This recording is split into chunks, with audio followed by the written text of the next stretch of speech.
Présentons d'abord les acteurs. Les ménages.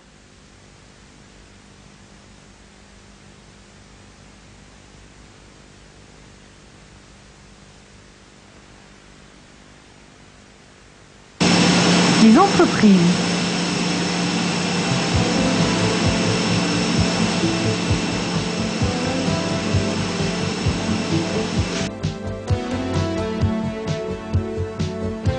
Les administrations.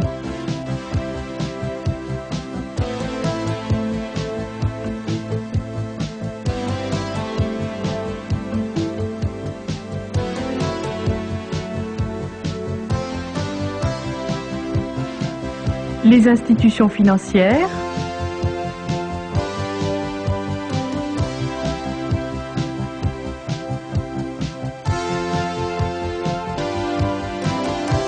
Et enfin le reste du monde.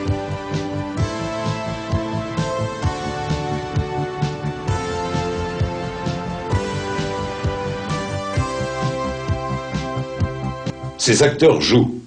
Premier grand rôle, les ménages. Les ménages consomment. Et l'offre est faite soit par les entreprises françaises, soit par les entreprises étrangères. Et l'équilibre se réalise au niveau du marché des biens de consommation.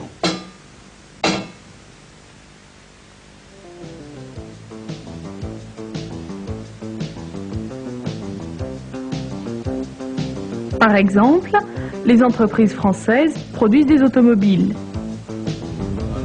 Mais la France importe également des automobiles. La France produit des primeurs, mais elle doit faire venir les fruits exotiques. C'est la même chose pour le bois. Les matières premières qui servent à composer ces panneaux viennent d'où? Sont des bois du Nord jusqu'à présent, et vous avez vu qu'on fait un effort particulier pour l'utilisation du bois de pays en investissant dans une chaîne de panneautage qui va donc nous permettre d'utiliser à 100% du bois de pays, du bois donc des Vosges, et ceci pour un rétablissement de la balance commerciale qui est au niveau du bois, qui est de 13 milliards actuellement. Par contre, la France produit assez de blé pour sa consommation, mais doit importer la totalité du coton. Les ménages ont des besoins. C'est la demande sur le marché. Ils consomment des biens et des services. Ils utilisent la plus grosse partie de leurs revenus dans la consommation.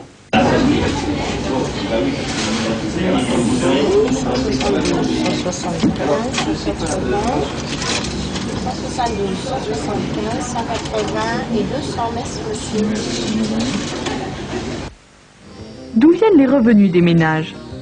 Les ménages travaillent dans une entreprise et en échange, ils reçoivent une rémunération.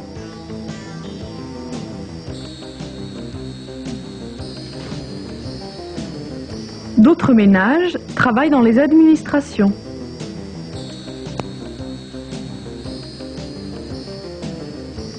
En échange, ils en reçoivent des traitements. D'autres ménages reçoivent des administrations, des allocations familiales, des prestations sociales ou des pensions, comme c'est le cas des retraités.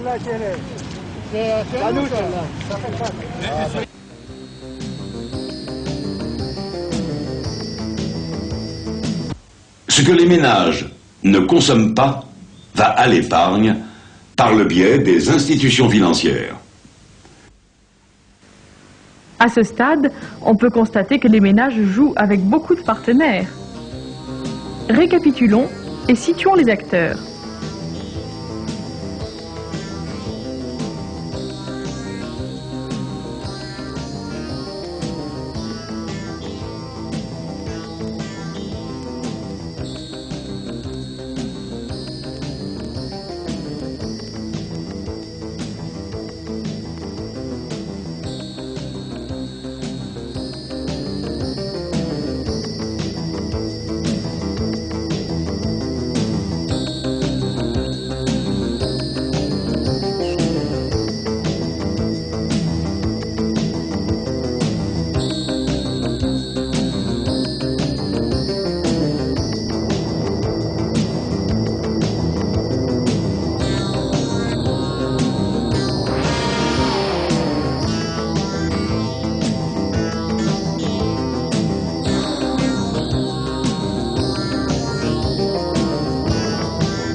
Vous vous rendez compte du nombre de partenaires que font intervenir les ménages? Deuxième grand rôle, les administrations. Nous avons vu qu'elles versent aux ménages des traitements et des prestations sociales. Mais avec quelles ressources? Les ménages paient des impôts.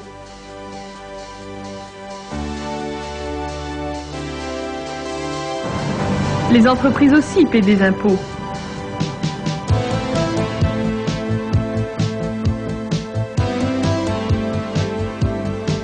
Les ménages et les entreprises apportent leurs cotisations sociales.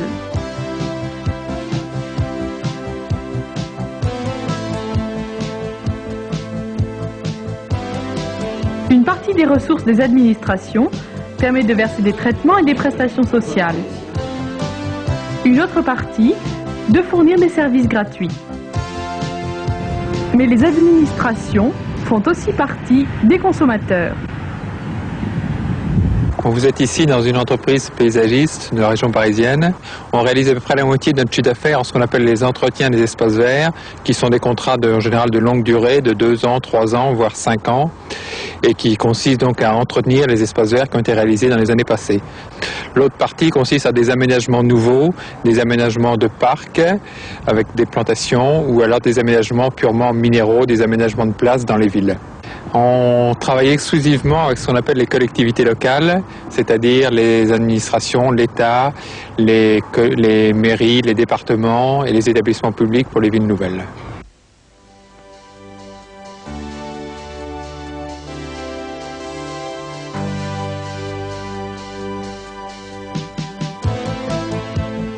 Souvent aussi, les administrations investissent. Les investissements sont réalisés au niveau du marché des biens de production, auxquels répondent les entreprises françaises et celles des autres pays.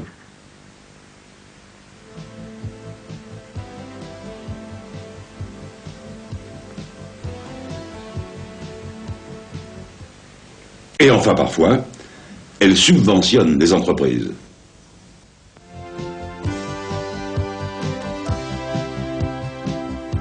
Là aussi, n'oubliez pas l'équilibre. Si les dépenses sont plus importantes que les ressources, l'État peut emprunter aux ménages. Cela se traduit par une ponction sur l'épargne par le canal des institutions financières. Reprenons le schéma constitué et reportons-y les partenaires des administrations que nous venons d'étudier.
Troisième grand rôle, les entreprises. Nous avons vu qu'elles versent des rémunérations aux ménages, des cotisations sociales et des impôts aux administrations, et qu'elles reçoivent des subventions de l'État. Mais par le canal des institutions financières, elles empruntent aussi l'épargne des ménages.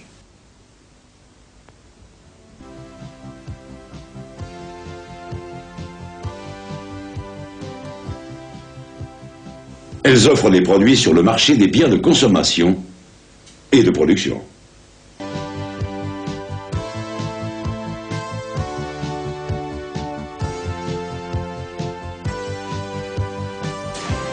Lorsqu'elles décident d'investir en robots, Elles sont demandeurs sur le marché des biens de production. Au niveau de ce marché, elles apparaissent bien comme producteurs et utilisateurs.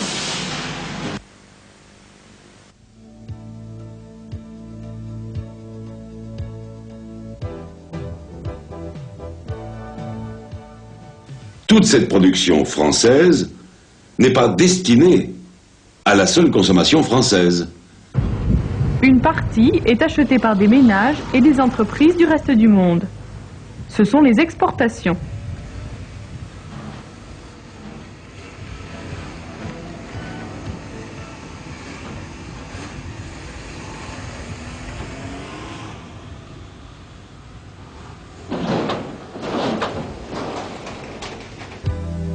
Reprenons notre schéma en le centrant sur les entreprises.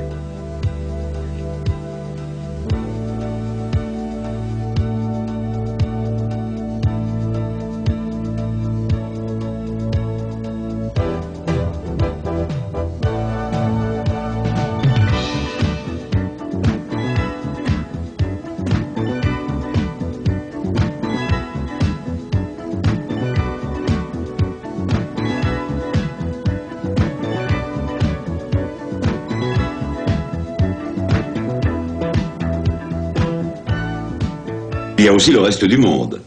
Et ce sera notre quatrième grand rôle.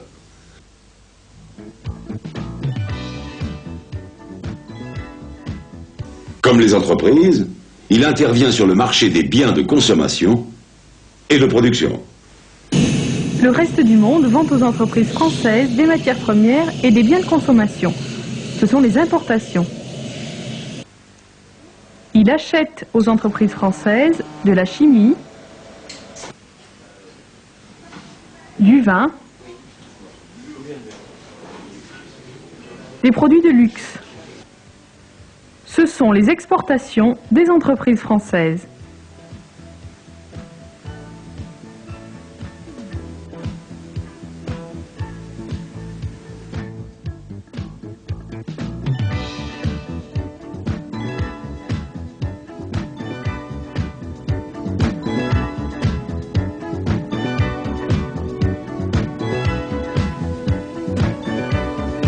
Sur notre schéma habituel, regardons le jeu que jouent les autres pays avec nos acteurs.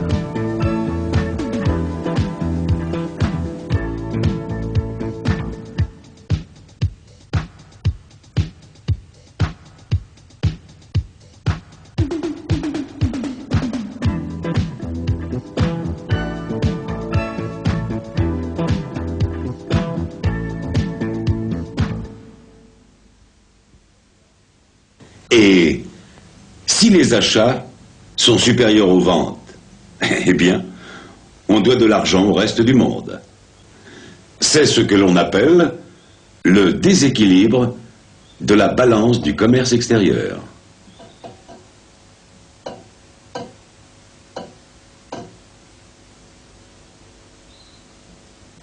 Dernier grand rôle, les institutions financières. Dans le cadre d'une année de vie économique, elles reçoivent l'épargne des ménages, ce qui permet aux entreprises de l'utiliser pour faire des investissements et aux administrations de l'emprunter pour équilibrer le déficit budgétaire.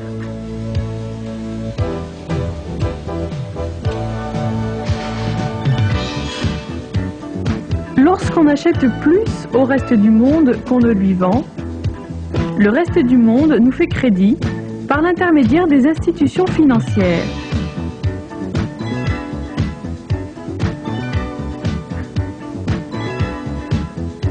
Cela équivaut à un emprunt auprès du reste du monde.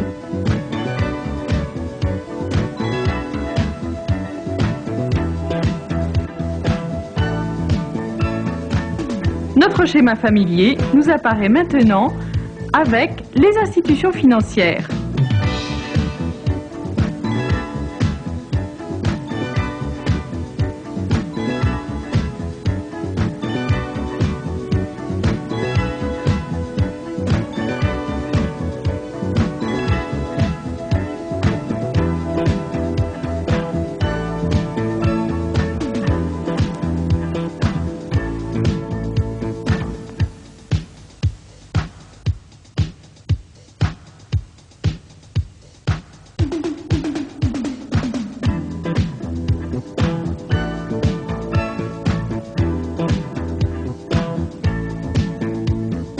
il est possible, désormais, de bâtir le schéma d'ensemble du circuit économique. Donnons un volume aux différents éléments qui le composent.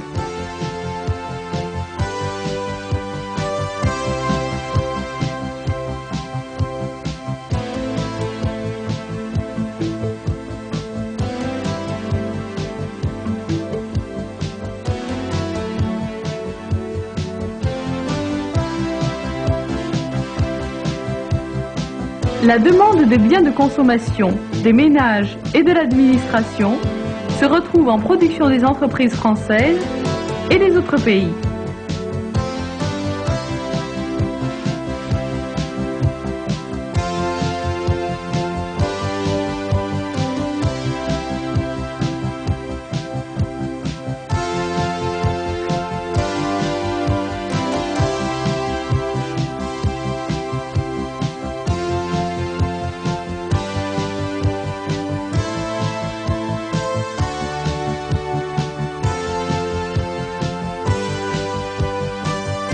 La demande en biens de production des administrations et des entreprises se retrouve également en production des entreprises françaises ou des autres pays.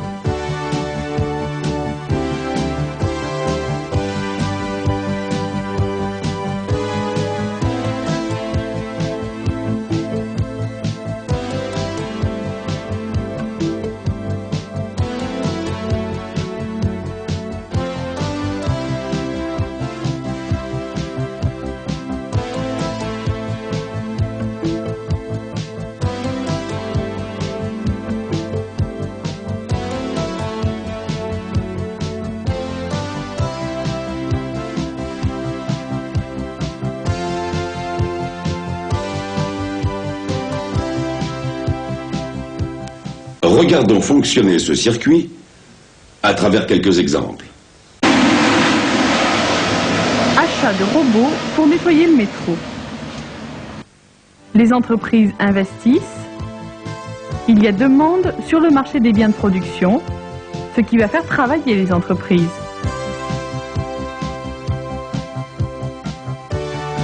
Les entreprises feront travailler les ménages et leur donneront des rémunérations et paieront des cotisations sociales. Les ménages auront plus d'argent pour consommer.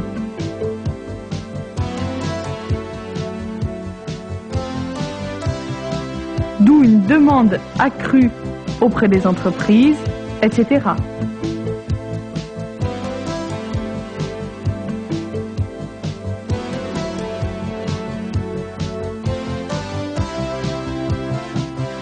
Autre exemple, la construction du tunnel sous la Manche.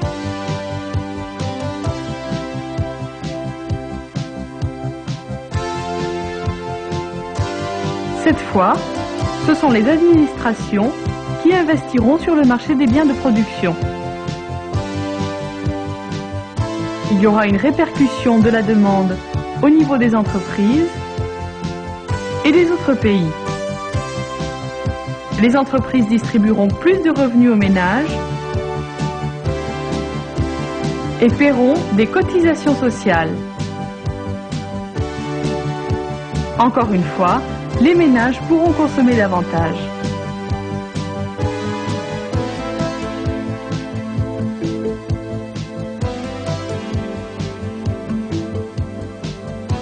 Notre troisième exemple est à l'étranger. Il s'agit de la dépollution des eaux du Gange. Ce sont les autres pays qui commandent des travaux auprès des entreprises françaises. Les entreprises exportent leur production. Elles font donc travailler les ménages et paient des cotisations sociales. La conséquence est toujours la même, les ménages consomment davantage. Les ménages entretiennent leurs chats et leurs chiens. Ce sera notre dernier exemple.